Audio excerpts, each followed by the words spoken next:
Friends, അപ്പോൾ ഇങ്ങനെ ടാപ്പിൽ നിന്ന് ഡ്രോപ്പ് ആയിട്ട് ഇങ്ങനെ വെള്ളം ഒറ്റി വീഴുക, അങ്ങനത്തെ ചെറിയ ലീക്കേജ് ഒക്കെ വരികയാണെന്നുണ്ടെങ്കിൽ ഇത് ഒറ്റ കാര്യം ചെയ്താൽ മതി. ആദ്യം ചെയ്യേണ്ടത് വെച്ച് കഴിഞ്ഞാൽ നമ്മൾ വാൾവ് അടച്ച് കഴിഞ്ഞാൽ അതിലുള്ള കുറച്ച് വെള്ളം വരും കേട്ടോ. അപ്പോൾ നമ്മൾ ഇതേപോലത്തെ ഒരു എല്ലങ്കി എടുത്തിട്ട് ഇതിൻ്റെ ഉള്ളിൽ നിന്ന് തിരിച്ച് കഴിഞ്ഞാൽ ആ എല്ലങ്കി അവിടെ നിന്ന് ലൂസായി വരും.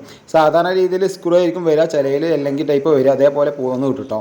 അത് കഴിഞ്ഞതിന് ശേഷം നമുക്ക് സ്പിൻഡിലൊന്ന് അയക്കാം. സ്പിൻഡിൽ ഹെവി മീഡിയം വരുന്നുണ്ട്, രണ്ട് ഐറ്റമാണ് വരുന്നത്. നമ്മളിവിടെ ഉപയോഗിച്ചിരിക്കുന്ന ഹെവി സ്പിൻഡിലാണ് എടുത്തിരിക്കുന്നത് കേട്ടോ. അപ്പോൾ ഈ സ്പിൻഡിലിൻ്റെ റേറ്റ് വരുന്നത് ഏകദേശം 80 റുപ്യേൻ്റെ അടുത്ത് വരുന്നുണ്ട്. മീഡിയം സ്പിൻഡിലാണെങ്കിൽ 70 റുപ്യാണ് വരിക കേട്ടോ. അപ്പോൾ ഡിസ്ക് സ്പിൻഡിൽ എങ്ങനെ കംപ്ലൈൻറ്റ് വരിക വെച്ച് കഴിഞ്ഞാൽ കുറേ കഴിയുമ്പോൾ പൊടിയൊക്കെ വന്നു കഴിഞ്ഞാൽ ഇതിനുള്ളിൽ ഡിസ്ക്കാണ് വരുന്നത്. പണ്ടത്തെ പോലെ അല്ല, ഡിസ്ക് ആകുമ്പോൾ ചെറിയൊരു സ്ക്രാച്ച് ആയി കഴിഞ്ഞാൽ തന്നെ ഇതേപോലെ ലീക്കേജ് വരും. അപ്പോൾ നമ്മൾ സ്പിൻഡിൽ മാറ്റി വെച്ചിട്ടുണ്ട്. അപ്പോൾ ഒന്ന് ഒരു അഡ്ജസ്റ്റബിൾ വെച്ച് ജസ്റ്റ് ഒന്ന് ടൈറ്റ് ചെയ്യുക. എന്നിട്ട് നമുക്ക് പഴയതുപോലെ തന്നെ ഫിറ്റ് ചെയ്ത് കഴിഞ്ഞാൽ സിമ്പിളായിട്ട് തന്നെ നമുക്കിത് ലീക്കേജ് മാറ്റാൻ പറ്റും കേട്ടോ. അപ്പോൾ നിങ്ങൾ വെള്ളം ഡ്രോപ്പ് ആണെങ്കിൽ ഇതേപോലെ ചെയ്താൽ മതി. അപ്പോൾ ഈ വീഡിയോ മാക്സിമം ഒന്ന് ഷെയർ ചെയ്യാൻ മറക്കാതെ ലൈക്ക് ചെയ്യുക.